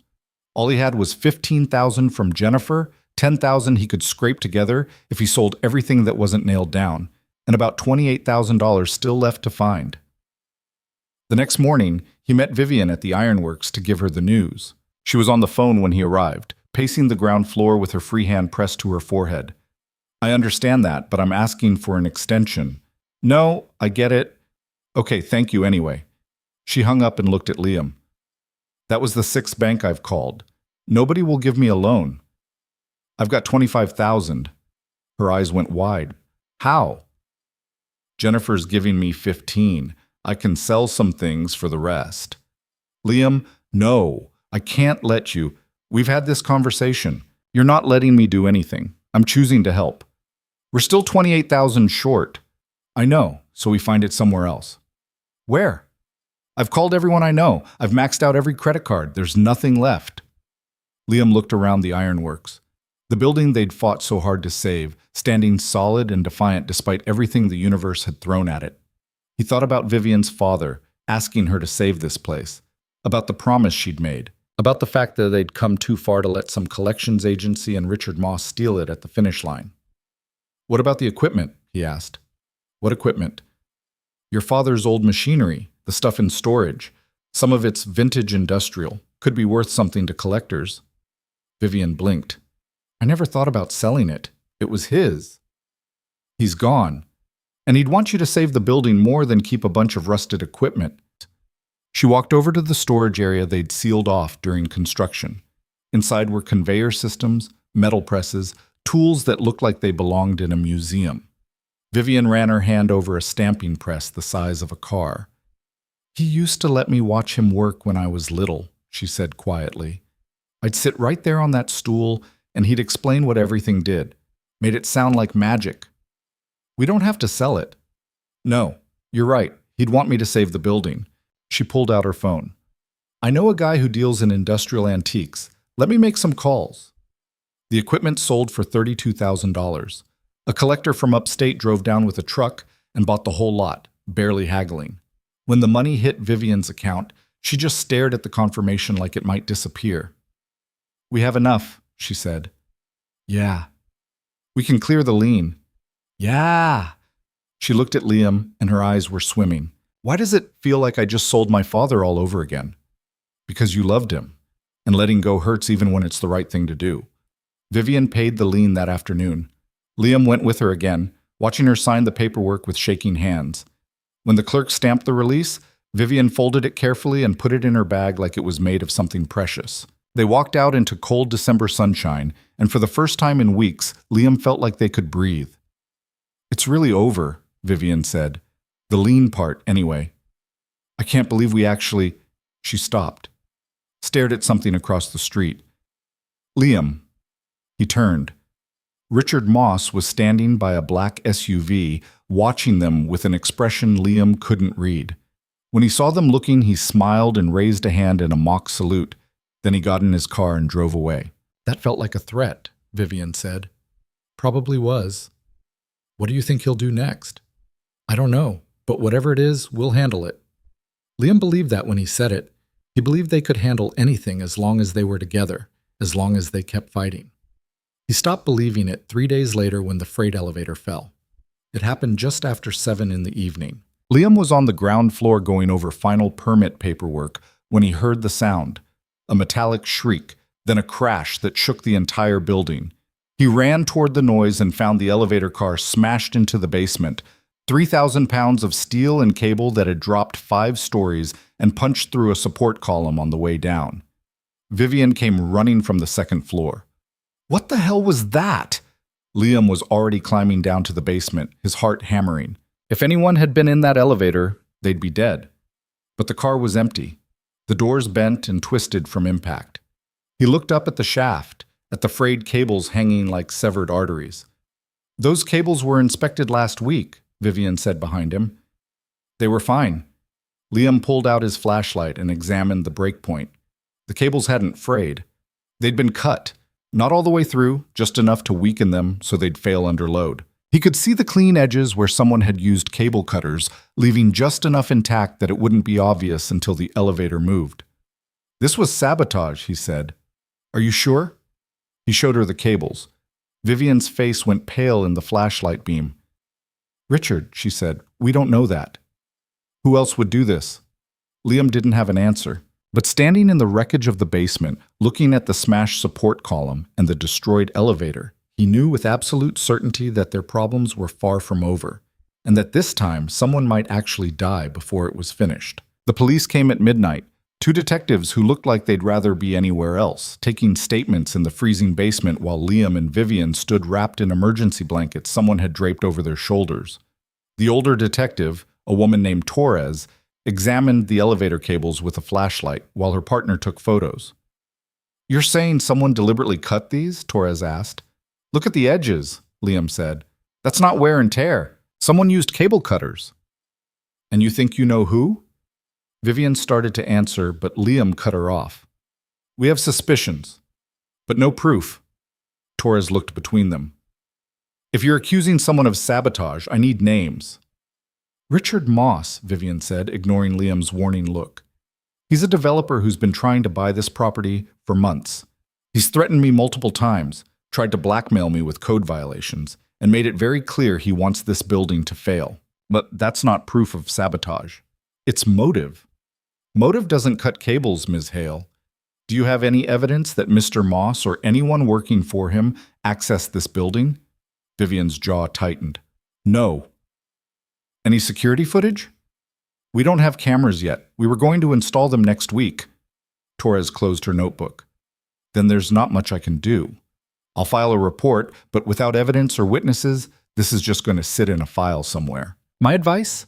Get those cameras installed, and maybe consider that security guard you should have hired months ago. They left, and Liam and Vivian stood in the wreckage alone. The support column the elevator had destroyed was critical. It carried load from the upper 3 floors. Without it, the building's eastern wall was compromised.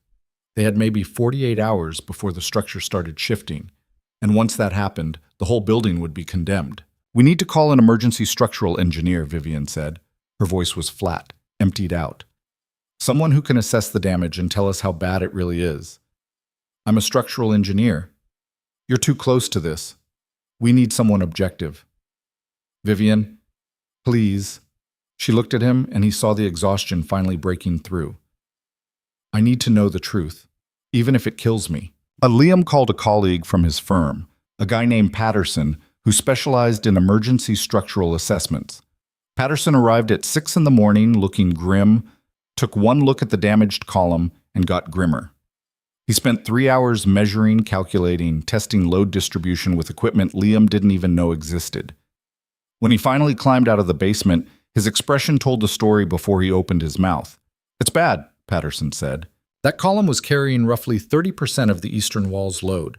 Without it, you're looking at progressive collapse within 72 hours, maybe less. Vivian went pale. Can it be fixed? Theoretically, yes. You'd need to install temporary support columns to transfer the load, then replace the damaged section with a new steel beam. But that's a major operation. You're talking cranes, specialized equipment, a full structural team working round the clock. How much? Liam asked. Patterson pulled out his phone and started typing. Ballpark? $60,000 for materials and equipment rental. Another $40,000 for labor if you want it done in the time frame you've got. And that's assuming everything goes perfectly, which it never does. $100,000, Vivian said quietly. To fix damage someone did on purpose. I'm sorry. I know that's not what you wanted to hear. Patterson looked at Liam. If it helps, the work itself is straightforward. Any competent structural team could handle it. The problem is the timeline and the cost. After Patterson left, Vivian sat on the ground floor and didn't move for 20 minutes. Liam sat beside her, not speaking, just being there while she processed what they both already knew, that they were out of money, out of time, and out of options. I'm done, she said finally. I'm calling Richard Moss and taking his offer. Whatever he's willing to pay at this point. Don't. What choice do I have? I can't afford to fix this, and even if I could, what's to stop him from sabotaging something else? The plumbing? The electrical? How many times am I supposed to rebuild the same building? As many times as it takes, she laughed, bitter and broken. That's not an answer. That's just stubbornness. Then I'm stubborn. Liam stood and pulled her to her feet. Listen to me. We've been fighting for months. We cleared 2 liens, passed inspection, survived Richard Moss in the city, and every impossible thing they threw at us. You think I'm going to let some cut cables be the thing that beats us? You heard Patterson. We need $100,000 in 72 hours. We don't have either. So we find them. How? Liam didn't have an answer yet, but standing in the building they'd saved together, looking at the woman who'd trusted him with her father's legacy and her own heart, he knew he'd find one or die trying. He spent the rest of the morning making calls.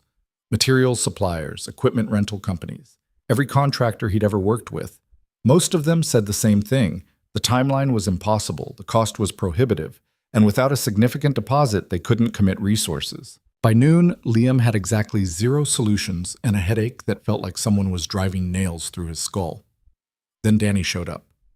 Heard about the elevator, he said. Figured you could use some help. There's nothing to help with. We're tapped out. That's not what I asked. Danny pulled out his phone. I called the other guys, Marcus, Ray, Joe. We talked it over, and we're offering to work for free until this thing's fixed. Liam stared at him. You can't do that. Why not? Because you have bills to pay and families to feed, and you've already given us more than we had any right to ask for. Yeah, well, we've been working on this place for 2 months. Kind of feels like it's ours too, you know? And watching some rich asshole destroy it because he didn't get his way. Danny shook his head. That doesn't sit right. Danny, just say thank you and let us help, man. We're doing this whether you like it or not. Liam felt something crack in his chest, some wall he'd been holding up since the elevator fell. Thank you.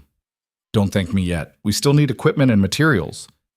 That's when Vivian walked in with her phone pressed to her ear and an expression Liam couldn't read. She was nodding, saying yes, and I understand, and thank you so much. When she hung up, she looked at them with something that might have been hope. That was the materials supplier you used for the joists, the one who deferred payment 90 days. Okay, Liam said slowly. I called him this morning, explained what happened. He's willing to front us the steel we need for the column replacement. No deposit, payment due in 6 months instead of 90 days. Why would he do that? Because apparently his daughter follows me on social media. She's been watching me document the restoration, and she told him about it. He said anyone crazy enough to fight this hard for a building deserves a break. Vivian's voice cracked. He's also donating the crane rental. Says his company has one sitting idle anyway. Liam felt the headache start to lift. That's the materials and equipment. We're still short on labor costs. Not if Danny's crew is working for free. She looked at Danny. You're serious about that? Dead serious. Then we have everything except time. Vivian checked her watch. It's 1 in the afternoon. We've got roughly 60 hours before the building starts collapsing. Can we do this? Liam did the math in his head. Installing temporary supports, removing the damaged section, fitting the new beam, securing everything. It was a minimum 20-hour job with a full crew working at normal speed. But they didn't have a full crew, and they didn't have normal conditions. They had 4 guys, a donated crane, and a building that was actively trying to kill itself. Yeah, he said, we can do it. They started immediately. The first step was installing temporary support columns to transfer the load away from the damaged section. Liam designed the support system on his laptop while Danny and Marcus cleared the basement of debris. They worked through the afternoon and into the evening, drilling anchor points into the concrete foundation and raising hydraulic jacks to support the upper floors. By midnight, the temporary supports were in place and holding. Liam checked and rechecked the load distribution, making sure the weight was properly transferred. The building groaned around them, metal and wood settling into new configurations, but it held. Phase 1 complete, he said. Now comes the hard part. The hard part was removing the damaged column section. It weighed close to 2,000 pounds and was wedged in by the elevator wreckage. They had to cut it into manageable pieces using a plasma torch, working in the tight confines of the basement while overhead the building continued its slow shift toward collapse. Ray handled the torch work. He'd done demolition before, and he moved with practiced efficiency, cutting through steel like butter while sparks rained down around him. Marcus and Joe hauled the pieces out as Ray cut them free, loading them onto a truck that would take them to a scrapyard. Danny coordinated everything, calling out measurements and making sure they didn't accidentally cut through something they needed. Liam and Vivian worked on the main floor, prepping the new steel beam that would replace the damaged section. It was a monster, 20 feet long, weighing 3,500 pounds, and requiring precision placement within a tolerance of less than an inch. One mistake, and the whole operation would fail. At 3 a.m, Vivian's hand started shaking so badly she couldn't hold her measuring tape. Liam took it from her. When's the last time you slept? He asked. I don't know. Tuesday? It's Friday. Then I guess it's been a while. She leaned against the new beam, eyes closed.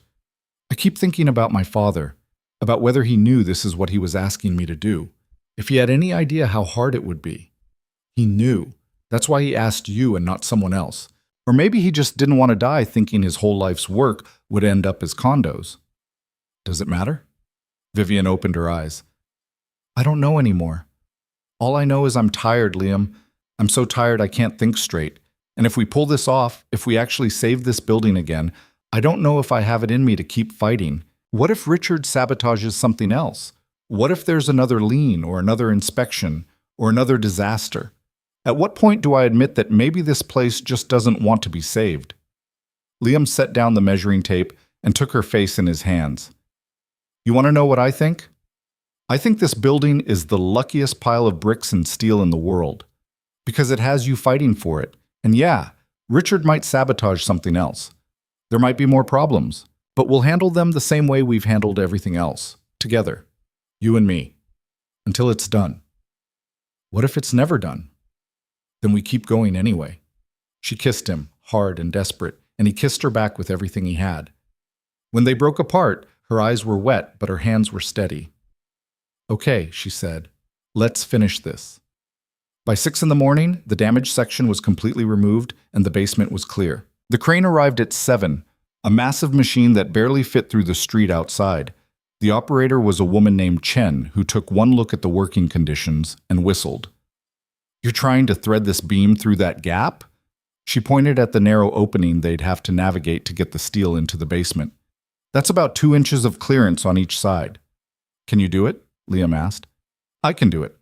Question is whether your building can handle the stress. I'm going to be putting a lot of lateral force on that wall. The wall can take it. You sure about that? No, but we're doing it anyway. Chen grinned. I like your style. Let's make some magic. Rigging the beam took another 3 hours. They had to attach lifting straps at precise points to maintain balance, then slowly raise it off the truck bed while making sure it didn't swing into anything important. The building groaned like a living thing as the crane took the weight, metal creaking in ways that made Liam's engineering degree scream warnings. But it held. Chen maneuvered the beam with the skill of a surgeon, rotating it to the exact angle needed to fit through the opening. Danny and Marcus guided it down into the basement while Liam called out adjustments from below. The beam descended inch by inch, the clearance so tight that at one point it scraped the wall hard enough to leave a mark. Easy, Liam shouted. 6 inches left. 4, 2, stop. The beam was in position, hovering over the foundation where it would be anchored. Now came the most dangerous part, lowering it onto the temporary supports and securing it before removing those supports and transferring the full building load to the new beam. If they screwed this up, the building would collapse on top of them. Liam positioned himself at the rear anchor point while Ray took the front. On his signal, Chen began lowering the beam with painful slowness. The supports groaned under the weight. Somewhere overhead, something cracked loud enough to make everyone freeze. Keep going, Liam said. Don't stop. The beam settled into place with a sound like thunder. Liam and Ray immediately started securing it, drilling anchor bolts through pre-drilled holes and torquing them down with impact wrenches. The work was brutal, arms screaming, backs aching, but they didn't stop until every bolt was seated and secured. When the last bolt was in place, Liam sat back and looked at what they'd done. The beam was in, properly positioned, properly anchored, ready to take load. We did it, he said. Ray wiped sweat from his forehead. Don't celebrate yet. We still have to transfer the load and remove the temporary supports. That process took another 6 hours. They worked in careful stages, slowly releasing pressure from the temporary supports while monitoring the new beam to make sure it was taking the weight properly. Every time they released another support, the building settled with sounds that made Liam's heart stop. But the beam held. The calculations held. The building held. By 6 in the evening, all the temporary supports were removed and the new beam was carrying the full load. Liam walked the entire building, checking for signs of stress or movement. Everything was stable. The eastern wall was no longer compromised. They'd done it. He found Vivian on the ground floor, sitting in the exact same spot where she'd sat after the elevator fell. She looked up when she heard his footsteps. Is it done? She asked. It's done. She nodded slowly, like she was processing information from a long distance away. Then she stood up and walked past him without saying anything. Liam followed her outside and found her standing in the parking lot, staring at the ironworks. Vivian, he's going to do it again, she said quietly. Richard, he's going to find some other way to destroy this place, and we're going to have to save it again and again, until one day we can't, or we're too tired, or we just run out of money and time and will. So what do you want to do? I want to kill him. She said it calmly, like she was discussing the weather. I want to walk into his office and strangle him with my bare hands until he stops moving. That's a bad plan. I know, but it would feel really good. Liam moved to stand beside her, both of them looking at the building they'd saved 3 times now. There's another option. What? We go to the police with everything. The elevator sabotage, the liens he probably bought just to weaponize them, the photographs he used to blackmail you. We build a case, and we bury him. Torres already said there's no evidence. Then we find some. We hire a private investigator. We pull records. We talk to other people he's done this to because you know we're not the first. Vivian turned to look at him. That could take months. Yeah. And cost money we don't have. Probably. And might not even work. It might not, Liam admitted. But it's better than giving up. And it's better than going to prison for murder, which is where your current plan ends up. She almost smiled. Then her phone buzzed. She looked at it and went still. What? Liam asked. It's the fire marshal. He wants to do the final inspection Monday morning. That's good. We're ready. No, it's not good. She showed him the email. He's requiring a full building occupancy test. That means loading every floor to maximum capacity and making sure the structure can handle it. After what just happened to the eastern wall, there's no way we pass that. Liam took her phone and read the email again, looking for some loophole they could exploit. There wasn't one. The fire marshal was within his rights to require the test, and given the elevator incident, it was probably a reasonable precaution. But reasonable didn't change the fact that they'd just installed a brand new support beam that hadn't been tested under full load conditions. We'll pass, he said, handing back the phone. You can't know that. Yes, I can. I designed the repair. I know what that beam can handle. What if you're wrong? Then I'm wrong. But I'm not. He turned her to face him. Vivian, we've done everything right. The beam is rated for twice the load it'll actually carry. The temporary supports proved the load distribution works. We are going to pass this inspection, and then we're going to open this building, and Richard Moss can go straight to hell. She looked at him for a long moment. Then she pulled out her phone again and started typing. What are you doing? Liam asked. Emailing Richard, telling him the building's still standing and he can shove his next sabotage attempt where the sun doesn't shine. That's probably not smart. I don't care. She hit send. I'm done being scared of him. The fire marshal came Monday morning at 8 sharp. His name was Williams, and he had the exhausted air of a man who'd seen too many buildings fail and too many people die because someone cut corners. He walked through every floor with a checklist and a laser level, testing exits and checking suppression systems, and making notes that Liam couldn't decipher. Then came the occupancy test. Williams had brought portable water tanks, massive bladders that could be filled and positioned to simulate the weight of people and furniture. They started on the 5th floor, filling tanks until they'd reached maximum occupancy load. Then they waited, watching the building's response. Nothing happened. The floor held. The beams didn't deflect beyond normal tolerances. Williams made a note and moved to the 4th floor. They repeated the process on every level. Fill the tanks, wait, measure, move on.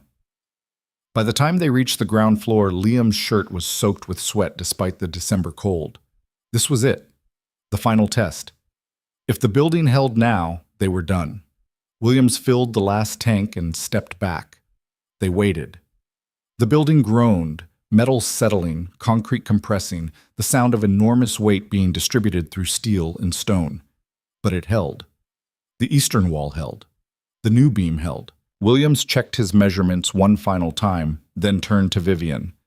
Congratulations, Ms. Hale. You're approved for occupancy. Vivian actually staggered. Liam caught her elbow, keeping her upright while Williams filled out the final paperwork. When he left, they stood in the empty ground floor and looked at each other. We did it, Vivian said. We actually did it. The building's saved. Yeah. So why don't I feel happy? Liam knew why. Because saving the building had cost them everything. His daughter's college fund, Vivian's savings, months of their lives. Because they'd had to fight every step of the way. And the victory tasted more like survival than triumph. Because Richard Moss was still out there, and the fight wasn't really over, but none of that changed what they'd accomplished. Come here, he said, and pulled her into his arms. They stood there in the middle of her father's ironworks, holding each other while the December sunlight streamed through the repaired windows and the building settled around them like a tired giant finally allowed to rest. It wasn't perfect. It wasn't even close to perfect, but it was theirs, and it was standing, and sometimes that was enough. The celebration lasted about 10 minutes before reality set back in. Danny and the crew showed up with cheap champagne and paper cups, and they toasted to the building's survival while standing in the cold December afternoon. Marcus made a speech about stubbornness and crazy women and engineers who didn't know when to quit. Ray clinked his cup against Liam's and said, "Never doing this again," with a grin that suggested he absolutely would. Then they all went home, and Liam and Vivian were left standing in the empty ironworks with occupancy approval and no plan for what came next. "I need to call my accountant," Vivian said, staring at her phone like it might have answers. "Figure out how much debt I'm actually carrying and how long I have before it all comes due." "How bad do you think it is?" "Bad. I owe the material supplier, I owe the bank, I owe you and Meg and your ex-wife. I've maxed out 3 credit cards and taken out a personal loan at an interest rate that should probably be illegal." She laughed, sharp and humorless. "I saved my father's building and bankrupted myself doing it. He'd be so proud." "Vivian, I'm serious, Liam. I don't know how I'm going to pay for any of this. The building's approved for occupancy, but it's going to take months to find tenants and start generating revenue. And in the meantime, I'm drowning." Liam wanted to tell her it would be okay, that they'd find a way. But he was drowning too. His savings were gone, his credit was wrecked, and he'd spent so much time at the ironworks that his boss had started making noises about commitment and priorities. He had Emma to think about, bills to pay, a future that looked a lot less stable than it had 4 months ago. But he also had Vivian, and the building, and the knowledge that they'd done something most people would have called impossible. "We'll figure it out," he said. "How?" "I don't know yet, but we will." She looked at him with those green eyes that had seen too much and carried too much weight. "You keep saying that. Like if you say it enough times, it'll become true. Maybe it will. Or maybe we're just delaying the inevitable. Maybe Richard was right, and I should have sold months ago and saved us both a lot of pain." "You don't believe that?" "No, but I'm tired enough to wish I did." Liam drove home that night feeling like he'd aged a decade in 4 months. His house looked exactly the same as it had when this all started. Same peeling paint on the porch, same crack in the driveway, same lived-in chaos of a single parent doing his best. But something fundamental had shifted. He wasn't the same person who'd walked into Marcello's bistro and sat down at the wrong table. That guy had been careful, cautious, playing it safe because safe was all he could afford. This version of Liam Carter had gutted his daughter's college fund and rebuilt a condemned building in the middle of the night and fallen in love with a woman who fought like the world was ending and refused to quit even when quitting made sense. He didn't know if that made him brave or stupid. Probably both. Emma was at the kitchen table when he walked in, doing homework with Meg sitting across from her. His sister looked up and her expression was carefully neutral, which meant she was furious. "Hey, kiddo," Liam said, ruffling Emma's hair. "How was school?" "Fine. We had a substitute in math. Did you finish your assignment?" "Almost." Emma glanced between Liam and Meg. "Are you guys fighting?" "No," they both said at the same time, which made it obvious they were absolutely fighting. "Can I watch TV in the living room?" Emma asked. Meg nodded, and Emma gathered her books and disappeared fast, leaving Liam and his sister staring at each other across the table. "She knows something's wrong," Meg said quietly. "Kids aren't stupid." "I know." "Do you?" "Because you've been gone for 4 months, Liam. 4 months of me picking up the slack, taking her on weekends, covering when you're too busy saving some building to make it to parent-teacher conferences. I appreciate everything you've done.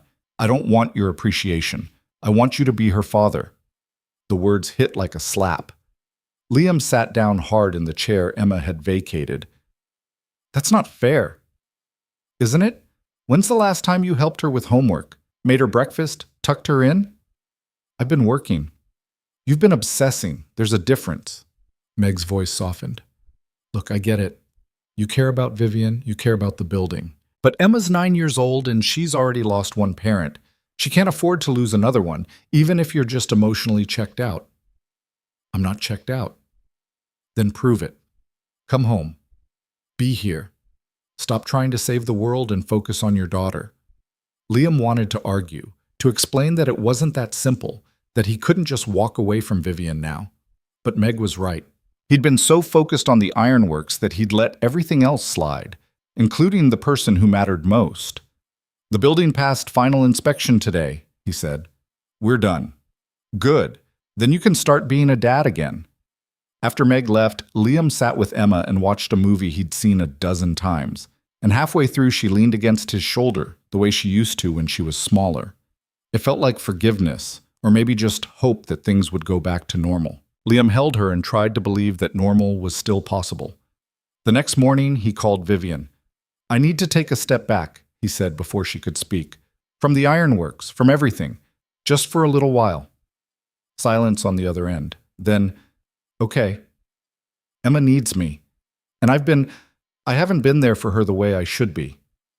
I understand. Do you? Yeah. Her voice was careful, measured. You have a kid. She comes first, I get that. This isn't about us. You know that, right? Liam, it's fine. Really. You've already given me more than I had any right to ask for. If you need to focus on Emma, then focus on Emma. The building's standing. That's what matters. But it wasn't fine. He could hear it in her voice, the way she was pulling back, putting distance between them before he could, like she'd been expecting this all along. Vivian, I have to go. There's a potential tenant coming to look at the second floor. I'll call you later. She didn't call later, or the next day, or the day after that. Liam threw himself into being present. He picked Emma up from school every day, helped with homework, made actual meals instead of ordering pizza. They went to the park on Saturday and the library on Sunday, and Emma smiled more in those 2 days than she had in months. It should have felt like winning. It felt like losing. On Wednesday, Meg showed up at his office during lunch. She didn't call first, just walked in and sat across from his desk with an expression he couldn't read. You look terrible, she said. Thanks. I mean it. When's the last time you slept? I sleep. Liam. He set down his sandwich. What do you want, Meg? I want you to go see Vivian. That was not what he'd expected. You spent the last week telling me to focus on Emma. And you did. And now Emma's asking me why you're sad all the time. I'm not sad. You're miserable. You're going through the motions of being a present parent, but your heart's not in it. Emma can tell, and it's making her feel worse, not better. Liam leaned back in his chair. So what am I supposed to do? I can't be in two places at once. No, but you can stop acting like loving Vivian means abandoning Emma. Kids are resilient, Liam. Emma can handle you having a life outside of her. What she can't handle is you being unhappy and pretending you're not. It's more complicated than that. Why? Because you spent her college fund? She doesn't know about that. Because you're scared of screwing up again? Too late. You already did that with Jennifer. Because being with Vivian means taking a risk? Meg leaned forward. Here's the thing about risks. Sometimes they're worth it. And from what I've seen, Vivian's worth it. You've never even met her. I met her once. She came by to drop off a check for the money I loaned you. Drove 40 minutes out of her way just to do it in person because she wanted to thank me herself. Meg smiled. She's stubborn and intense, and she looks at you the way you look at her, like the rest of the world doesn't exist. So yeah, I think she's worth it. After Meg left, Liam sat at his desk and stared at his phone. He wanted to call Vivian, but he didn't know what to say. Sorry I disappeared? Sorry I chose my daughter over you? Sorry I'm terrible at balancing the things that matter? Instead, he pulled up her social media. She'd been posting updates about the ironworks throughout the restoration, photos of the progress, stories about her father, calls for potential tenants.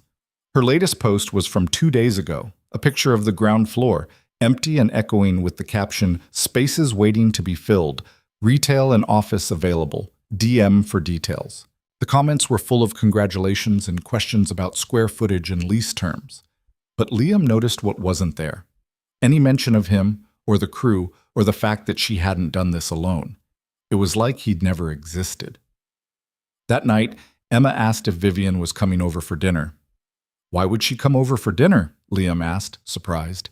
You said she was your friend, and you've been sad since you stopped seeing her. So I thought maybe if she came over, you'd be less sad. Liam looked at his 9-year-old daughter, who was too smart and too perceptive, and apparently too willing to share her father with someone else if it meant he'd stop moping around like someone had died. Would that be okay with you? He asked. If Vivian was around more? Emma shrugged. I guess. Is she nice? Very nice. Does she like kids? I don't know. We never talked about it. Well, you should probably find out before you invite her over. Emma said it like it was obvious, like relationship logistics were just basic common sense. Also, you should probably call her. Aunt Meg says you're bad at communicating. Aunt Meg talks too much. She's not wrong, though. Liam called Vivian after Emma went to bed. She answered on the 4th ring, sounding distracted.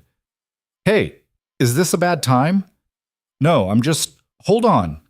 He heard rustling, a door closing. Okay, sorry. What's up? I wanted to see how you're doing with the building. Fine. I've got 3 potential tenants interested in the ground floor retail space and 1 for the 2nd floor offices. The numbers aren't great yet, but it's a start. That's good. Yeah. Pause. Was that all you wanted? No, I wanted to... Liam stopped, trying to figure out how to say what he needed to say. I'm sorry I disappeared. It wasn't fair to you. You didn't disappear. You prioritized your daughter. That's what good parents do. But it felt like I was choosing between you and her, and that's not what I want.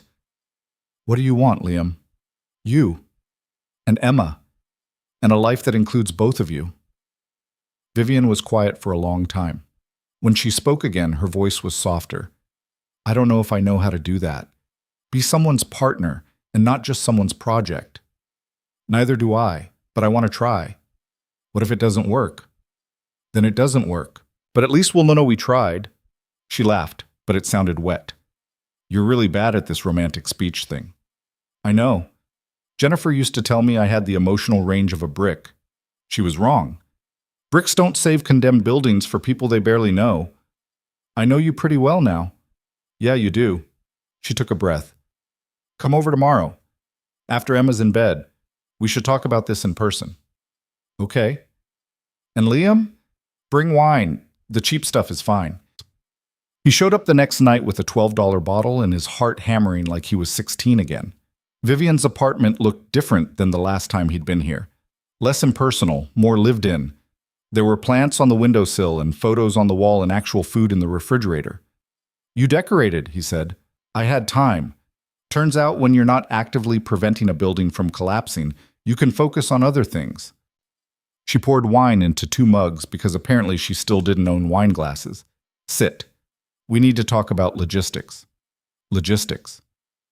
If we're doing this, actually doing this, then we need to figure out what it looks like. I'm not interested in some casual thing where we see each other when it's convenient, and I'm definitely not interested in being the reason Emma grows up resenting you. She won't.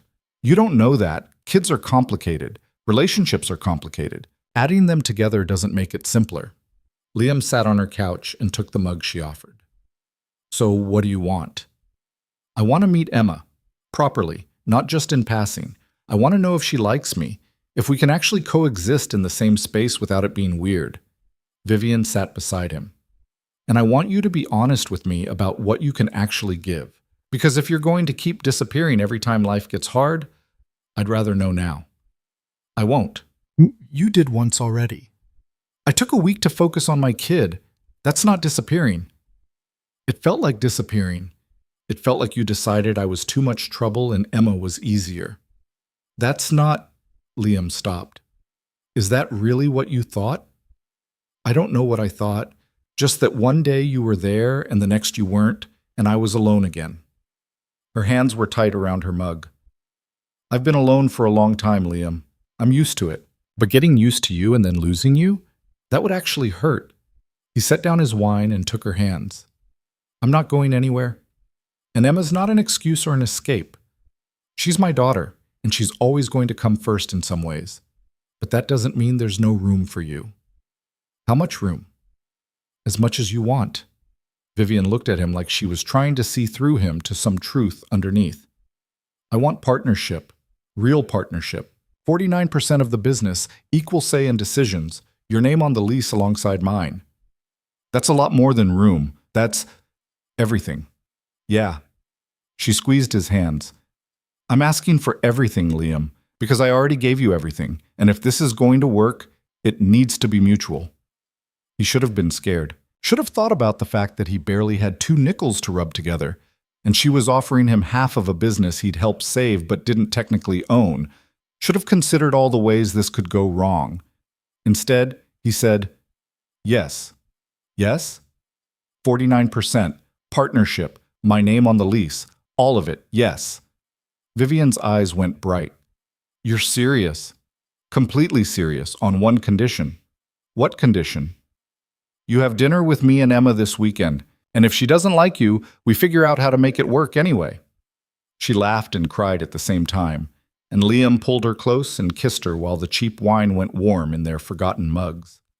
Emma met Vivian on Saturday at a pizza place that was too loud and too crowded, but served the kind of greasy comfort food that made everyone happy. Liam watched his daughter study Vivian with the same intense focus she used for math problems, asking questions about the ironworks and Vivian's favorite color and whether she liked dogs. Vivian answered everything honestly, treating Emma like an adult instead of a kid who needed to be managed. When Emma asked if she was Liam's girlfriend, Vivian glanced at Liam and said, I think so. Is that okay with you? Emma considered this. Are you going to make him happy? I'm going to try. Are you going to take him away all the time like the building did? Vivian's expression softened. No. I'm going to make sure he comes home, and maybe sometimes you can come visit the ironworks if you want. We could use someone to help pick out paint colors for the retail spaces. Emma's eyes lit up.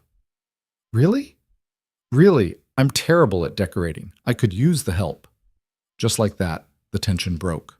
They spent the rest of dinner talking about paint colors and what kind of stores should go on the ground floor and whether Emma thought plants or art would look better in the lobby. Liam sat back and watched the 2 most important people in his life figure out how to exist in the same space, and something tight in his chest finally loosened. On the drive home, Emma was quiet until they pulled into the driveway. Then she said, I like her. Yeah? She's different than Mom. Is that good or bad? Good. Mom was always trying to make everything perfect. Vivian seems like she's okay with things being messy. Liam smiled. Yeah, she is. The partnership papers were drawn up by the end of the month. Liam signed them in Vivian's apartment with a pen that had seen better days, officially becoming co-owner of the Hale Ironworks. His name went on the lease, on the business license, on every piece of paperwork that said he was invested in this for the long haul. Vivian opened a bottle of the good champagne this time, and they toasted to futures and second chances and buildings that refused to fall down. What do you think your father would say? Liam asked. Honestly, he'd probably be furious that I gave away half his life's work to some guy I met in a restaurant. She smiled. But he'd also respect the hell out of your engineering skills. And he'd like that I'm not doing this alone anymore. I'm still sorry I couldn't save his equipment. Don't be. You saved something more important. They spent the next 2 months finishing the interior work and finding tenants. A coffee shop took the ground floor corner space. A graphic design firm rented the second floor. A tech startup grabbed the third floor for cheap because they were willing to live with exposed brick and industrial aesthetic. By March, the building was 60% occupied and actually generating revenue. It wasn't enough to make them rich. It wasn't even enough to make them comfortable. But it was enough to start paying down debt, to rebuild savings, to breathe without feeling like everything was about to collapse. Liam split his time between his regular job and the ironworks, and somehow made it work. Emma started coming by on weekends, helping Vivian pick out furniture and making friends with the coffee shop owner who always slipped her hot chocolate with extra marshmallows. Meg visited once, took one look at the building, and said, "You're both completely insane. I'm proud of you." The only shadow was Richard Moss. He'd gone quiet after the elevator incident, but Liam knew that didn't mean he'd given up. Men like Richard didn't give up. They waited. They planned. They found new angles of attack. In April, they found out what angle that was. Vivian got the call on a Tuesday afternoon. She listened for about 30 seconds, went pale, and hung up without saying goodbye. "That was my lawyer," she said. Richard's suing me for defamation. Based on what? The email I sent him after the elevator. The one where I accused him of sabotage and told him to shove his next attempt where the sun doesn't shine. That's not defamation. You never made it public. He's claiming I showed it to other potential investors and it damaged his business reputation. He's asking for $200,000 in damages. Liam felt cold. He's trying to bankrupt you. He's succeeding. Even if I win, the legal fees will destroy me. And if I lose... She sat down hard. We're finished. They hired a lawyer they couldn't afford and prepared for a fight they couldn't win. The lawyer, a woman named Peterson who chain-smoked and swore like a sailor, was blunt about their chances. He's got better lawyers and deeper pockets. Unless you can prove he actually sabotaged that elevator, this is going to come down to your word against his. And in court, your word doesn't usually win against money. So what do we do? Vivian asked. We settle. Offer him $50,000 to go away. I don't have $50,000. Then you better find it, because if this goes to trial, you're looking at 3 times that much in legal fees alone. Liam left the meeting feeling like they'd spent 4 months climbing a mountain only to discover there was another mountain behind it, taller and steeper and completely impossible. That night, he drove to the ironworks alone. He walked through every floor, remembering what it had looked like when they started, broken and condemned and barely standing. Now it was alive, full of people working and creating and building futures. The coffee shop had regulars.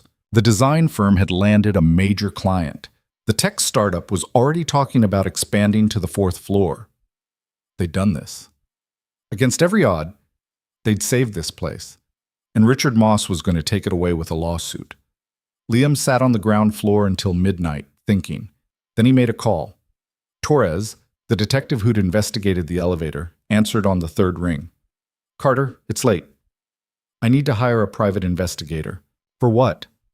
To prove Richard Moss sabotaged the elevator, and probably the liens too. Everything he's done to try to force Vivian to sell. We've been over this. There's no evidence. Then I'll find some. I just need a name, someone good. Torres sighed. There's a guy, former cop, does private work now. His name's DeMarco. I'll text you his number, but Carter, this is going to cost you. Everything costs me. At least this might actually work. DeMarco was expensive, but he was thorough. He spent 3 weeks digging into Richard's business dealings, pulling records, interviewing people who'd worked for him. He found a pattern. 6 properties in the last 5 years, all bought cheap after the previous owners faced mysterious setbacks. Liens, failed inspections, equipment failures, but pattern wasn't proof. Then DeMarco got lucky. He found a maintenance worker who'd been fired from one of Richard's properties after refusing to sign off on substandard electrical work. The guy was bitter and broke and willing to talk about the things he'd seen, including a conversation he'd overheard between Richard and another employee about making sure that Ironworks elevator doesn't pass inspection. It wasn't a smoking gun, but it was close enough. They took everything to Torres, who took it to the district attorney. The DA looked at this pattern, the witness statement, and the elevator sabotage, and decided there was enough for an investigation. Richard was arrested on a Friday morning. The charges were criminal mischief, sabotage, and conspiracy to commit fraud. He made bail in 4 hours, but the damage was done. The lawsuit was dropped. His business reputation took a hit that would take years to recover from, and the ironworks was finally truly safe. Vivian cried when she got the news. Real crying, not the controlled tears she usually allowed herself. Liam held her in the middle of the ground floor while she shook and sobbed and finally let herself believe it was over. We won, she said against his chest. We actually won. Yeah, we did. I can't believe it's over. Me neither. She pulled back to look at him, her face blotchy and her eyes red and her smile brighter than anything Liam had seen in months. Thank you for everything, for fighting when I wanted to give up, for believing we could actually do this. You would have done it without me. No, I wouldn't have. I would have sold to Richard after the first lien, or given up after the elevator, or just walked away when it got too hard. You're the reason this place is still standing. We're the reason, Liam corrected. You and me and Danny and the crew and everyone who believed this place was worth saving. She kissed him then, long and slow and full of promise. That night, they celebrated properly. Not just the two of them, but everyone. Danny and Marcus and Ray and Joe, Meg and Emma, even Patterson, the materials supplier who'd fronted them, steal when nobody else would. They filled the ground floor with folding tables and cheap wine and pizza from the place Emma liked, and they toasted to impossible things and stubborn people in buildings that refused to die. Emma pulled Liam aside halfway through the evening. Is this going to be our life now? The ironworks and Vivian and all these people? Is that okay with you? She thought about it. Yeah, it's kind of loud and weird, but I like it. And Vivian said I can have my own office on the 4th floor when I'm older. Liam laughed. Did she? She said every good building needs someone young who can see what it could become, and that I have good ideas about paint colors. Emma looked up at him seriously. I think you should marry her. We just became business partners, kiddo. Let's not rush things. Aunt Meg says you're going to marry her eventually anyway, so you might as well do it sooner. Aunt Meg needs to stop making predictions about my love life. But as Liam watched Vivian across the room, laughing with the crew and looking more relaxed than he'd ever seen her, he thought maybe Meg had a point. 6 months later, Liam proposed on the fire escape where they'd first held hands. He didn't have a ring, money was still tight and probably would be for years, but he had a blueprint he'd drawn up, plans for converting the 5th floor into a space they could live in together. An apartment with room for Emma and big windows overlooking the river and enough space for all of them to build a life. Vivian looked at the plans and cried again, the good kind of crying that meant yes without having to say it. 49% wasn't enough? She asked. I want everything. You said it yourself, partnership has to be mutual. I also said I wanted your name on the lease. It's already there. How about on a marriage certificate? She said yes. They got married in the ironworks on a Saturday in October, right there on the ground floor with the coffee shop providing pastries and the tech startup stringing lights, and Emma standing as Vivian's only bridesmaid because Vivian said if she was gaining a stepdaughter, she might as well make it official. Meg officiated after getting certified online specifically for this purpose, and the ceremony lasted maybe 15 minutes before degenerating into a party that went until 3 in the morning. It wasn't fancy. The acoustics were terrible, and the folding chairs were uncomfortable, and halfway through the vows, someone's phone went off playing a ringtone that was definitely not wedding appropriate. But it was theirs. Their building, their people, their impossible story about wrong tables and second chances, and stubborn refusal to let go of things worth fighting for. Liam looked at Vivian in her simple dress, with her hair pulled back the same way it had been that first night in the bistro, and he thought about the building they'd saved and the life they'd built, and the future that was finally, improbably, theirs. You think your father would approve? He asked during the reception. Vivian looked around the ironworks, at the exposed brick they'd preserved, at the steel beams they'd reinforced, at the spaces full of light and life and possibility. I think he'd say we're both crazy, and that crazy is exactly what this place needed. Is that a yes?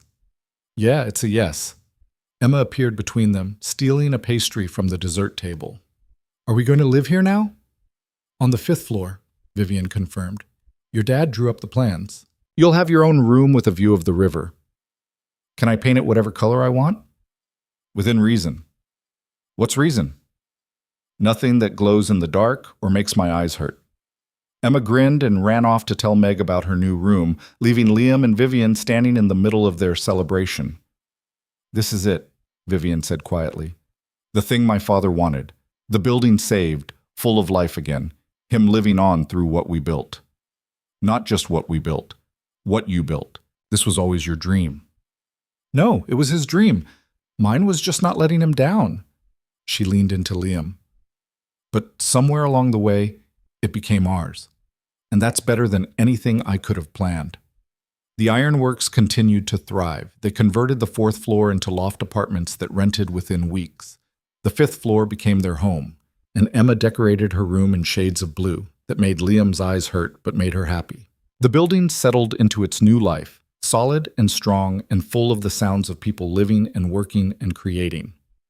Richard Moss took a plea deal that involved probation and a substantial fine. His development company folded within a year, and the last Liam heard, he'd left the city entirely. The elevator shaft was rebuilt properly, and the building got its historical designation, which meant tax breaks and grants and a little bit of breathing room financially. It took 3 years to pay off all the debt. 3 years of tight budgets and careful spending, and Liam taking every bit of overtime his firm offered. But they did it, and when they made the final payment, Vivian framed the receipt and hung it in their apartment next to a photo of her father standing in front of the ironworks in its prime. "We did it, Dad," she said to the photo. "It took everything we had, but we did it." Liam stood beside her, Emma between them, and looked at the building that had brought them together and nearly destroyed them, and ultimately given them everything that mattered. "You ever regret it?" he asked Vivian. "All the money and time and fighting?" "Every single day," she said honestly. Then she smiled. "And I'd do it again in a heartbeat." Emma looked up at both of them. "Can we get pizza? I'm starving." They got pizza from the place Emma liked, eating it on the fire escape while the sun set over the river and the city spread out below them. The ironworks hummed with life around them, voices from the apartments, music from the coffee shop, the steady rhythm of a building that refused to die. Liam thought about wrong tables and blind dates that never happened, and the accidental moments that changed everything, about promises kept and buildings saved and the kind of love that grew in the spaces between catastrophe and survival. "What are you thinking about?" Vivian asked. "That I'm really glad that woman didn't show up." "What woman?" "The one I was supposed to meet at Marcello's, the blind date." Vivian laughed. "Me too, though I should probably send her a thank you card." "For standing me up?" "For leaving you available for me to find." Emma made a gagging noise. "You guys are so weird." "Probably," Liam agreed. "But weird works for us."